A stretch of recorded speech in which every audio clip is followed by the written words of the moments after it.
Hi கிரீனா YouTube channel. என்ன சொல்கிறேனே எனக்கு ஒன்றும் புரியல. எனக்கு தினமும் வீடியோ போடலாம் எனக்கு இது பண்ணலை. செல்லை திறந்தாலே திமுக அராஜகம் தான் தெரியுது. ஏன் இவ்வளோ கஷ்டப்படுத்துறீங்க? அவர் இதாக வந்து ஒரு மக்களுக்கு நல்லது செய்யணும்னு வந்தாங்க. முதலமைச்சர் விஜய் சார் வந்தாங்க. பசங்க எல்லாருமே அவங்களோட புரிதல் அவர் வந்து நல்லா இருக்கும் அப்படின்னு அவரை கொண்டாந்து உட்கார வச்சாங்க. நல்ல மனசை கொண்டாந்து உட்கார வச்சாங்க. அவர் எங்களுக்கு நல்லது செய்யணும்னு தான் வந்தார். ஒரு சைடு வந்து மீடியா வந்து பேட்டி கொடுக்கலன்னா அவரை போட்டு பாடாப்படுத்துது. திமுக அவரை வப்பனா இருப்பனாங்குது. திமுக வந்து அவர் ஆட்சிக்கு வராதுக்கு முன்னாடி என்னென்ன பாடுபடுத்துறீங்கன்னு எல்லாருக்குமே தெரியும். திமுக நீங்கள் ஆட்சி நடத்தும் போதும் மக்களுக்கு நல்லது செய்யலை, அவரையும் நல்லது செய்ய விட மாட்டேங்கிறீங்க. என்ன தான் நினச்சிக்கிறீங்க? எங்களுக்கு யார் தான் ஒரு நல்லது செய்வா? நீங்கள் சொல்லுங்கள். எனக்கெல்லாம் அப்பா இல்லை, அம்மா மட்டும்தான் சின்ன வயசுலேருந்தே கஷ்டப்பட்டு ஆளாக்கி எங்களை ஊர் சேர்த்தாங்க.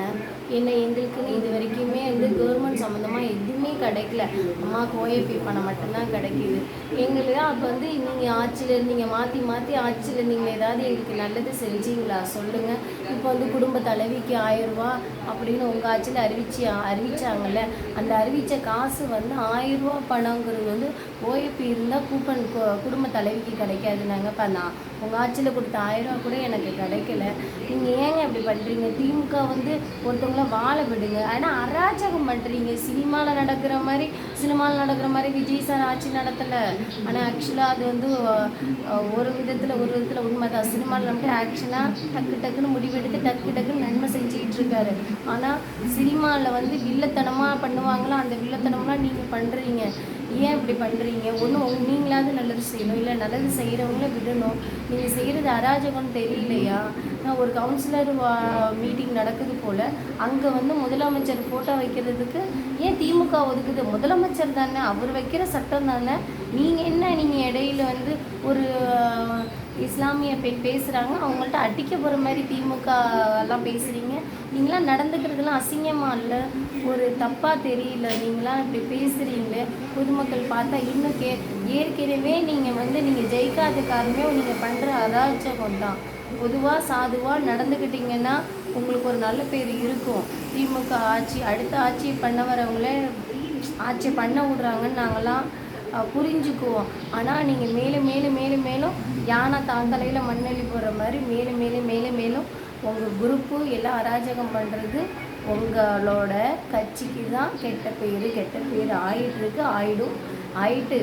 ஆனால் நீங்கள் தயவுசெய்து சொல்கிற மனிதாபிமானத்தோடு நடந்துக்கங்க. திமுக அராஜகம் தான் விஜய் சாரை கொண்டாந்து வச்சு மக்கள் அழகு பார்க்குறாங்க. அவர் தங்கமான மனுஷங்க, அவரை எந்த விதத்துலையும் குறை சொல்ல முடியாது. அவர் படுக்கு ரன் பண்ணிட்டு தான் இருக்கார்.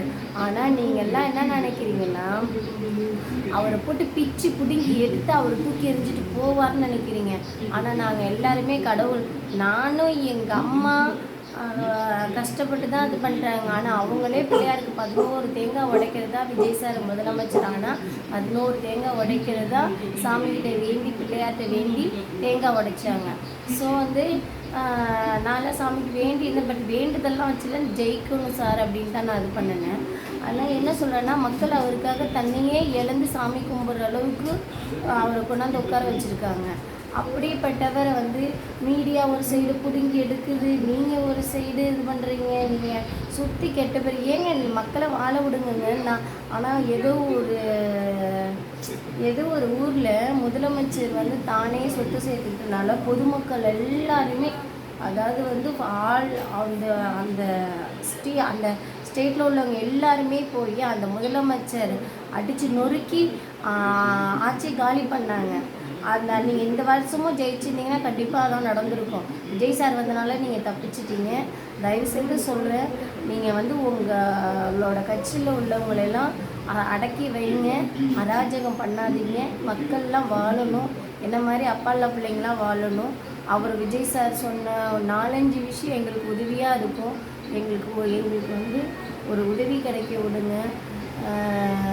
அப்புறம் என்னென்னா, ஒயின் ஷாப்பு மூடின இடத்துல வந்து பிளாக்கில் வந்து விற்கிறாங்க. பிளாக்லன்னா சாக்கு நிறைய சரக்கு வச்சுக்கிட்டு சேல்ஸ் பண்ணிட்டு இருக்காங்க. இது வந்து யாருக்கிட்ட சொன்னாலும் யாரும் கேட்க மாட்டேங்கிறாங்க. இந்த ஒரு அராஜகம். கரண்ட் ஆஃப் பண்ணுறது யாருன்னு எனக்கு தெரியும், எனக்குன்னு இல்லை, பொதுவாக எல்லாருக்குமே தெரியும் கரண்ட் அடிக்கடி போகிறது. ஏன்னா விஜய் சாருக்கு கெட்ட பேர் உருவாக்குறாங்களாம். அவர் என்ன செஞ்சார் பாவம், அவர் நல்லா ஜாலியாக நிம்மதியாக சாப்பிட்டு நிம்மதியாக தூக்கிட்டு சினிமாவில் நடிச்சிட்டு ஹாப்பியாக இருந்தார். ஆனால் அவர் வந்து மக்களுக்கு நன்மை செய்யணும், அவங்க வந்து நம்மளை இந்த இடத்துல கொண்டாந்து வச்சாங்கன்னா அந்த நன்றி விசுவாசத்தோட அந்த ஒரு மனத்தாண்மையோட இங்கே வந்து எங்களால் எங்கள் மக்களுக்காக அவர் முட்டுப்பட்டுக்கிட்டு இருக்கணும்னு அவசியம் கிடையாது. ஏன்னா மக்கள் ஓரளவு பார்ப்பாங்க, பசங்கள்லாம் ஓரளவு பசங்கன்னு சொல்கிறேன்னு நினைக்காதீங்க. ஆனால் பசங்க, அதாவது பசங்கன்னா 2K பசங்க, சின்ன பசங்க, அதாவது வந்து 2Kங்கிறத விட பொதுவாக விஜய் சார் ஒரு இதில் சொன்னார், ஓடுறப்ப மிதிக்கிற வயசு நம்மலாம் அப்படின்னு சொன்னார். அதேமாரி பசங்கன்னா வயசானவங்களில் எல்லாருமே நிறைய பேர் போட்டிருக்காங்க. ஆனால் நிறையா பேர் யங் ஓட்டு தான் விஜய் சாருக்கு கிடச்சிருக்கு. ஆனால் அவங்க எல்லாம் யங் பசங்க பெண்கள் எல்லோரும் கிளம்புனாங்க, பிரச்சனை வந்து பெருசாகும். ஏன்னா விஜய் சாரை வந்து ரொம்ப டார்ச்சர் பண்ணிகிட்டு இருக்கீங்க. அவர் வந்து தூக்கி போட்டு போகணும், ஐயோ ப்ரெஷர்னு அவர் தூக்கி போட்டு போகணும்னு நினச்சிட்டு அவருக்கு நீங்கள் ப்ரெஷர் கொடுக்குறீங்க. அது நடக்காது. ஏன்னா அவர் வந்து வந்துட்டார், அவர் எங்களுக்கு என்ன சொன்னாரோ அதை செஞ்சுட்டு தான் அவரு போவார். அதில் இல்லை மாற்றுக்கிறது கிடையாது. ஆனால் நீங்கள் அவருக்கு கொடுக்குற ப்ரெஷரை பார்த்தா பொதுமக்கள் சும்மா இருக்க மாட்டாங்க. வயசான பாட்டி வரையும் கேட்குறாங்க, அவர் வந்து இப்போ தானே வந்தார், கல்யாணம் பண்ணோடனே பிள்ளை பக்குமா அப்படிலாம் சொல்கிறாங்க. அவங்களோட பாணியில் அவங்க சொல்கிறாங்க. அது 100% கரெக்டாக அவங்க புரிஞ்சுருக்காங்க. அதனால் வந்து எல்லாருக்கும் புரிதல் இருக்குது. திமுக ஒரே அராஜகம் தான். ஆட்சியில் இருக்கும்போது அராஜகம், ஆட்சியில் இல்லாத போது அராஜகம்.